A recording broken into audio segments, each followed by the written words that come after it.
Standing orders. The standing orders of Parliament are the agreed rules under which procedure, debate and the conduct of members in the House are regulated. The main purpose of the standing orders is to prescribe the procedure for the functioning of Parliament in an orderly and meaningful manner. It is the most important source of parliamentary procedure and provide ample opportunity for debate and enable decisions to be taken under consideration. The standing orders have the status of rules under the Constitution of the Democratic Socialist Republic of Sri Lanka. According to the available records in the Library of Parliament, the first set of standing orders was adopted by the then Legislative Council in 1912. These were based on those of the British Parliament at that time. Thereafter, new such standing orders were introduced at different stages in the history of Parliament. Article 74 of the 1978 Constitution of the Democratic Socialist Republic of Sri Lanka states that Parliament can by resolution provide for standing orders. The ongoing set of standing orders was framed under the 1978 Constitution with suitable modifications to the earlier standing orders and was adopted in 1979. The standing orders can be amended from time to time by the House. Under Standing Order 116, Committee on Standing Orders shall be appointed. The committee should consist of the Speaker, the Deputy Speaker, Deputy Chairman of committees and 6 other members to be nominated by the Committee of Selection.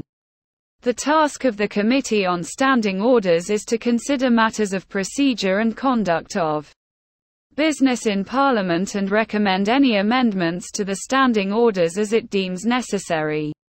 Any Member of Parliament may propose amendments by giving notice of the same to the committee which may consider and include it in its report. The report should be submitted to the House for formal adoption.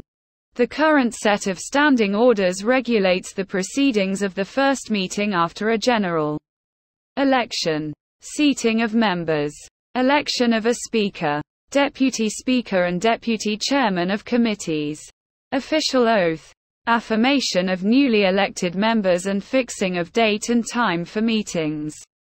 Quorum and business of Parliament are also governed by the standing orders. Procedure for urgent bill, private members' bill, appropriation bill, voting and division are laid down in standing orders. Standing orders clearly direct the rules for debate, rules for members speaking as well as not speaking in Parliament and the rules of order in the House. The procedure to be followed for the impeachment of the President, judges and other officials is specifically given in the standing orders. Similarly, there is provision for the removal from office, the Secretary-General of Parliament, Auditor General, Commissioner of Elections and Parliamentary Commissioner for Administration.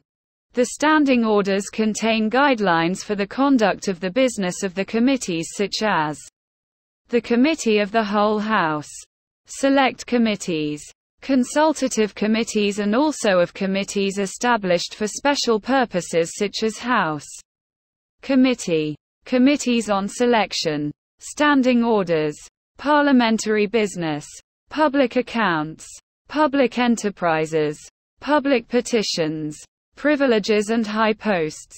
The House is empowered to suspend standing orders by a motion whenever necessary. If the standing orders are silent on matters before the House, the Speaker has a residuary power to regulate such matters. It is the duty of the Secretary-General of Parliament to ensure compliance with the standing orders by giving assistance to the Speaker and through the Speaker to the individual members as to the correct interpretation and the application of standing orders.